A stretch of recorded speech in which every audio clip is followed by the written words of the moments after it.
Hey everyone, this week I'll address the top questions investors have been asking about interest rates.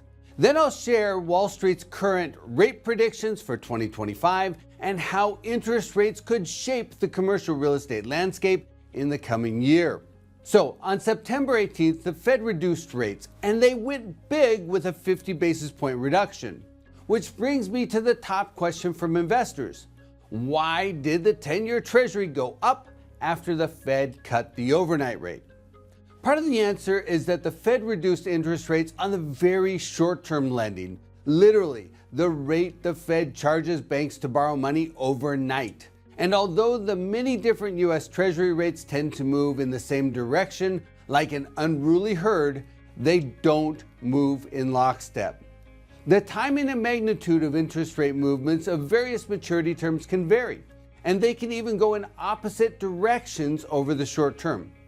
So over the short term, the 3-month Treasury could go one direction while the 30-year Treasury could go another. But the rates do tend to migrate in the same direction over the longer term.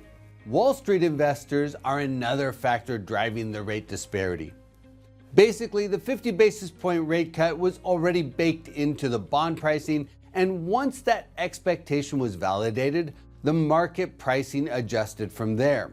And the third reason the 10-year Treasury increased after the Fed rate cut is because some investors view the 50 basis point cut as a sign the Fed is concerned about recession risk.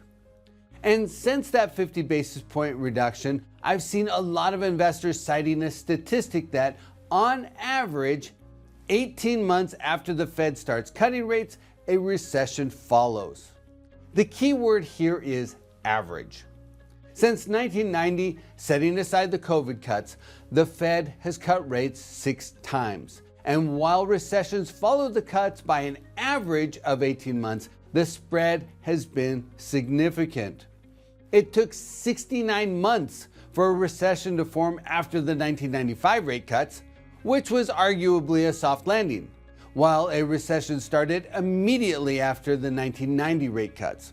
So take that 18-month factoid with a grain of salt if you run into it.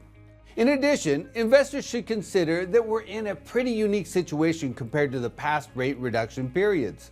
We're still adding jobs, the unemployment rate is still low, retail sales are still positive on an inflation-adjusted basis, total cash savings, including money market funds, are at a near record high, even when accounting for inflation, and labor productivity has sustained its upward trend. So the rate cutting climate we're in right now is arguably different this time. But where does that leave us? If you look at the longer term Fed watch, Wall Street's anticipating the federal funds rate will move to the mid 3% range by summer next year and reach 3% by the end of 2025. So Wall Street's betting the Fed will continue to cut rates. And if that comes to pass, it'd be good news for commercial real estate investors unless it's accompanied by a recession. Ultimately, I think Wall Street's being a little aggressive with its rate assumptions, but only time will tell. Regardless, based on Chairman Powell's statements at the September 18th press conference, we should see additional rate cuts over the course of the next several months.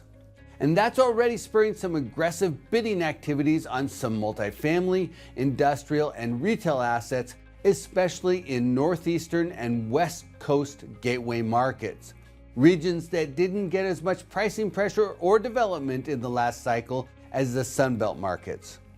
Institutional investors, many of whom have been on the sidelines for the last 18 months or even longer, have begun to re-engage, and the investment climate's shifting again. Now, some prospective sellers may try to hold out for cap rate compression, but depending on the assets and the location, this could be very speculative.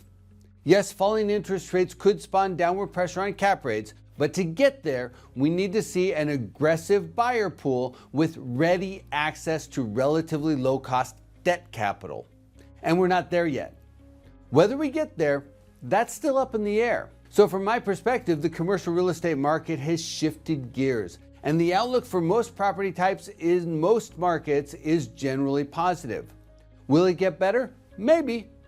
But while the road ahead looks positive, some risks are still out there, which is why investors need to keep their eyes on the horizon.